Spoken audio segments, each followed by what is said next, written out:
सभी लोगों ने माना है इस बात को कि पशुपति कुमार पारस जी और उनकी पार्टी राष्ट्रीय लोक जनशक्ति पार्टी एनडीए गठबंधन का महत्वपूर्ण अंग है। सारी सभाओं में पशुपति कुमार पारस जी को बुलाया गया था भारतीय जनता पार्टी की ओर से, जनता दल यू की ओर से। और जो एनडीए गठबंधन, जो अयोध्या रूपी गठबंधन है आदरणीय नरेंद्र मोदी जी और नीतीश कुमार जी के नेतृत्व में, फिर 2025 में वही काम करेंगे। राजनीति में कोई डील फील नहीं होता है।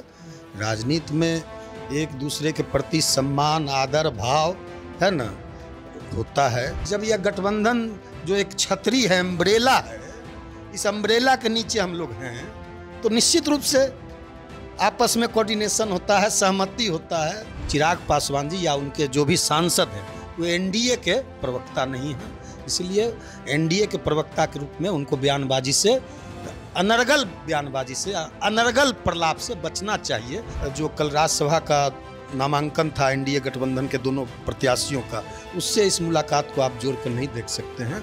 वह अलग पार्ट था, ये अलग पार्ट है। बिहार की जनता भी जान चुकी है कि 2020 में वो किनको मजबूत कर रहे थे, किनको ऑक्सीजन दे रहे थे, किनको जिंदा कर रहे थे। नमस्कार, मैं विकास सिंह और आप देख रहे हैं एक न्यूज़ 24। देखिए, राजनीति में कब क्या हो जाए किसी को इसका जो है इल्म नहीं रहता है। कल तक चिराग पासवान पशुपति पारस की पार्टी को लेकर कह रहे थे कि वो एनडीए का हिस्सा ही नहीं है, लेकिन बीती रात एक ऐसी तस्वीर निकलकर सामने आई जिसके बाद बिहार की राजनीति जो है एक बार फिर से गर्म हो गई है। आखिरकार क्या जरूरत पड़ गया कि बीजेपी के प्रदेश अध्यक्ष जो है आधी रात को पशुपति पारस के आवास पहुंचते हैं, बैठक होती है। इस बैठक में आखिरकार बात क्या कुछ हुआ है? आखिरकार चिराग पासवान जो है, जो लगातार कह रहे थे कि एनडीए का हिस्सा नहीं है, उसके बाद बीजेपी के साथ ये बैठक काफी अहम हो जाती है। तो हम तमाम मुद्दों पर बात करेंगे और बात करने के लिए इस वक्त हमारे साथ श्रवण अग्रवाल जी हैं। स्वागत है सर। नमस्कार।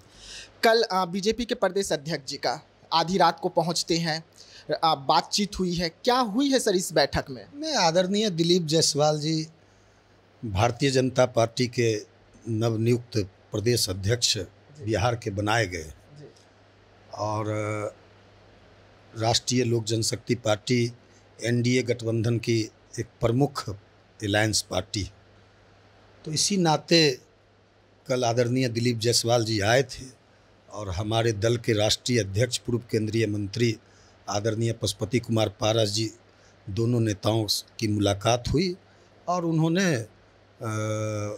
एनडीए गठबंधन बिहार में 2025 में मजबूती से सरकार बनाए और 2010 में जो एनडीए गठबंधन को 2005 में 2010 में जो जनादेश मिला था, वही जनादेश 2025 में फिर एनडीए गठबंधन को मिले। इस बात को लेकर और भविष्य की राजनीति को लेकर, भविष्य के एनडीए के रणनीति को लेकर दोनों नेताओं के बीच चर्चा हुई है। लेकिन कल अगर हम बात करें सर, तो राज्यसभा भेजने का नामांकन होता है, दोनों सीट से नामांकन हो गया है। उसके बाद में ये बैठक काफ़ी अहम हो जाती है। एक तरफ चिराग पासवान लगातार कह रहे थे कि आप एनडीए का हिस्सा ही नहीं है, तो अब तो एनडीए का हिस्सा है, साबित भी हो गया क्योंकि बीजेपी के प्रदेश अध्यक्ष मुलाकात करने खुद पहुँचे। नहीं, देखिए, भारतीय जनता पार्टी के आदरणीय राष्ट्रीय अध्यक्ष जेपी नड्डा जी ने कहा है, उनके एक्स पर उनका पोस्ट है लोकसभा चुनाव में, कि राष्ट्रीय लोक जनशक्ति पार्टी और राष्ट्रीय लोक जनशक्ति पार्टी के राष्ट्रीय अध्यक्ष पशुपति कुमार पारस जी एनडीए का अहम हिस्सा हैं। आदरणीय देश के यशस्वी प्रधानमंत्री नरेंद्र मोदी जी की चुनावी सभा बिहार में हुई। आदरणीय यशस्वी देश के गृह मंत्री अमित शाह जी की बिहार में सभा हुई, चुनावी सभा। सारी सभाओं में पशुपति कुमार पारस जी को बुलाया गया था भारतीय जनता पार्टी की ओर से, जनता दल यू की ओर से। और बिहार में बहुत प्रमुखता से और मजबूती से हमारे नेता आदरणीय पशुपति कुमार पारस जी के नेतृत्व में पार्टी के सभी जो नेता हैं, कार्यकर्ता हैं, सभी लोगों ने एनडीए गठबंधन का प्रचार किया और पूरा ताकत लगाया कि एनडीए गठबंधन की देश में पुनः तीसरी बार सरकार बने। और उसमें हम लोग को सफलता भी मिली और तब से लेकर आज तक हम लोग एनडीए का हिस्सा हैं।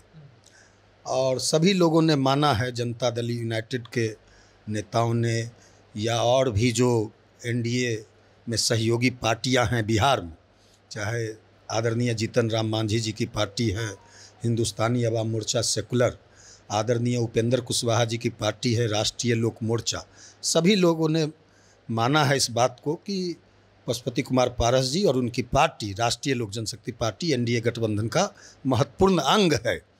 ऐसे में चिराग पासवान जी का जो बयान आता है या उनके सांसदों का, वो बेहद ही दुर्भाग्यपूर्ण है। और उनके इस दुर्भाग्यपूर्ण बयान के, चिराग पासवान जी के इस दुर्भाग्यपूर्ण बयान का हम निंदा भी करते हैं, आलोचना भी करते हैं।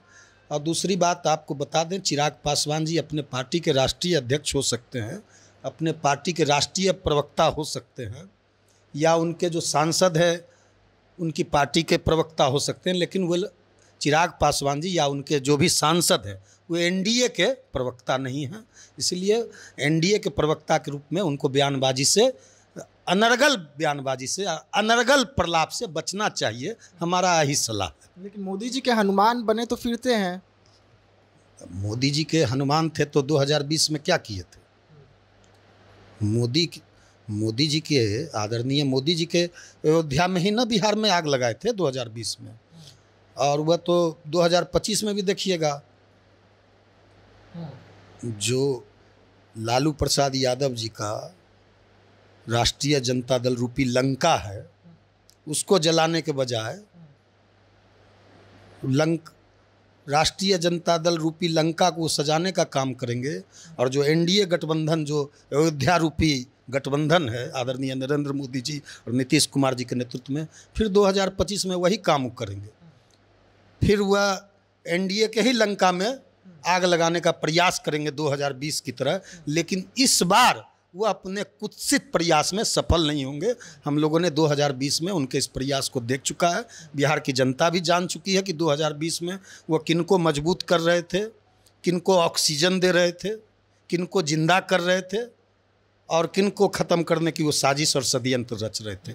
इसलिए आपने देखा होगा समय समय पे चिराग पासवान ने 2 दिन पहले, 3 दिन भी पहले कहा, आप ही लोग ने पूछा था कि चिराग पासवान जी आप शादी कब कीजिएगा, तो उनकी माता श्री ने और चिराग पासवान ने बयान दिया कि 2025 में हम मुख्यमंत्री बनेंगे तब हम शादी करेंगे। उनके एमपी लोग भी कहते हैं कि 50 सीट से ऊपर हम लोग जीतेंगे और चिराग पासवान जी को बिहार के मुख्यमंत्री बनाएंगे। तो बिहार के मुख्यमंत्री के, बिहार एनडीए गठबंधन में, तो एनडीए गठबंधन के जितने भी अलायंस है या विधायक दल की बैठक होगी 2025 के विधानसभा, वो एनडीए के विधायक दल में ना मुख्यमंत्री चुना जाता है। ये तो स्वयंभू मुख्यमंत्री अपने आप को घोषित कर चुके हैं, कर रखे हैं। हर जगह कहते हैं कि 2025 में हम मुख्यमंत्री, और स्वयं चिराग पासवान ने समय समय पे यह बयान दिया है, 2 दिन पहले भी कहा है कि हम बिहार के मुख्यमंत्री बनेंगे 2025 में। तो आप सोच लीजिए। लेकिन आप बात का जवाब नहीं दिए। नामांकन होने के बाद जो बैठक हुई आधी रात को बीजेपी के प्रदेश अध्यक्ष और मंत्री जी का, पूर्व मंत्री जी का, क्या डील फाइनल हो रही है आप लोगों की पार्टी की? राजनीति में कोई डील फील नहीं होता है।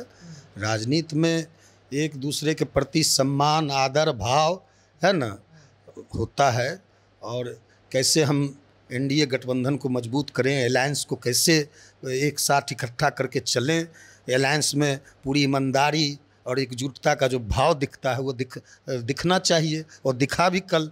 और आप जो कल राज्यसभा का नामांकन था एनडीए गठबंधन के दोनों प्रत्याशियों का, उससे इस मुलाकात को आप जोड़ कर नहीं देख सकते हैं। वह अलग पार्ट था, ये अलग पार्ट है। लेकिन अगर बीजेपी अगर इतनी ही ईमानदारी दिखाती आपके साथ में, तो आपके पार्टी के जो प्रत्याशी थे, जो महत्वपूर्ण अंग थे तरारी सीट से, सुनील पांडे जी, उसे क्यों शामिल करवा लिए? वो आप ही के हिस्सा में रहते और तरारी सीट आपको दे देते। देखिए, यह तय हो चुका है एनडीए में कि जो 2020 में जहां से चुनाव लड़े थे एनडीए गठबंधन के साथी, जनता दल यू, हम सेकुलर या भारतीय जनता पार्टी, वही लोग उपचुनाव में उस सीट पर, उन्हीं पार्टी के हिस्से में वो सीट जाएगी। तो रामगढ़ और तरारी भाजपा के हिस्सा में गया है, जैसा हमको जानकारी है। इमामगंज जीतन राम मांझी जी की पार्टी, वो खुद सांसद थे तो वो उनकी पार्टी वहाँ से लड़ेगी। बेलागंज में जनता दल यू पिछले बार लड़ी थी तो जनता दल यू लड़ेगा। यही फार्मूला तय हुआ। इस फार्मूला को हम लोगों ने स्वीकार किया और हमारी सहमति से, हमारी पार्टी के सहमति से, क्योंकि सुनील पांडे जी को चुनाव लड़ना था, तो सुनील पांडे जी जब एनडीए गठबंधन से लड़ेंगे तो राष्ट्रीय लोक जनशक्ति पार्टी के भी प्रत्याशी होंगे, भाजपा के भी प्रत्याशी होंगे। जितना वो भाजपा के उम्मीदवार होंगे उतना हमारी पार्टी के भी उम्मीदवार होंगे, जनता दल यू के भी उम्मीदवार होंगे, वो हम सेकुलर के उम्मीदवार भी होंगे, उपेंद्र कुशवाहा जी के भी पार्टी के उम्मीदवार होंगे। तो हमारी पार्टी का पूरा सहमति है और शुभकामना है और निश्चित रूप से तरारी सीट पर सुनील पांडे जी की जीत होगी। मतलब अगर कहें तो मतलब इजाज़त लेके गए हैं बीजेपी में? निश्चित रूप से इजाज़त की क्या बात होता है, जब एक गठबंधन में है, जब यह गठबंधन जो एक छतरी है, अम्ब्रेला है, इस अम्ब्रेला के नीचे हम लोग हैं, तो निश्चित रूप से आपस में कोऑर्डिनेशन होता है, सहमति होता है। भारतीय जनता पार्टी को हमसे, हमारी पार्टी से अलग थोड़ी, हम लोग सब एनडीए के अलायंस हैं, एनडीए के पार्ट हैं, एक बगीचा के हम लोग सब लोग फूल हैं, एक अम्ब्रेला के नीचे हम लोग हैं। तो निश्चित रूप से वह एनडीए गठबंधन के उम्मीदवार होंगे, राष्ट्रीय लोक जनशक्ति पार्टी के भी उम्मीदवार होंगे, राष्ट्रीय लोक जनशक्ति पार्टी के भी लोग वहाँ प्रचार करेंगे। तो निश्चित रूप से हमारे भी उम्मीदवार सुनील पांडे जी हैं, इसमें तो कोई संकोच होना नहीं चाहिए। आगे की रणनीति क्या कुछ रहेगी सर? अब तो आप बैठक भी हो गई, मुलाकातें भी हो गई, फाइनल भी हो गई कि आप एनडीए का ही हिस्सा है। तो जो पशुपति पारस जी ने ऐलान किया था कि हम पूरे विधानसभा सीट से तैयारी करेंगे, अभी भी तैयारी पूरे विधानसभा सीट पर? आगे की रणनीति यही है कि 243 विधानसभा की सीटों पर पूरी मजबूती से तैयारी करना, विधानसभा चुनाव का 2025 में जो चुनाव होंगे, पूरी मजबूती से 243 सीट पर संगठन को, अपने पार्टी के संगठन को और भी मजबूत करना, विस्तार देना, हर एक मतदाता तक पार्टी को पहुंचाना, हर एक घर तक पार्टी को पहुंचाना, ले जाना, और पार्टी के बूथ कमेटी को मजबूत करना, पार्टी के सारे स्वरूप, पार्टी के जितने भी प्रकोष्ठ हैं, जितने भी पार्टी के अंग हैं, सारे अंग को मजबूत करना, यह हमारा प्राथमिकता है। 243 पे हमने कहा है, हमारे नेता ने कहा है कि हम तैयारी कर रहे हैं, उस तैयारी में हमारी पार्टी जुटी हुई है। 243 सीट पर तैयारी का मतलब कि 243 सीट पर गठबंधन के उम्मीदवार होंगे। जहाँ जहाँ गठबंधन के उम्मीदवार होंगे, जहाँ जहाँ हमारी पार्टी के उम्मीदवार होंगे, हम गठबंधन के साथी को मदद करें और गठबंधन के साथी हमको मदद करें, यही हमारा है पार्टी का तैयारी।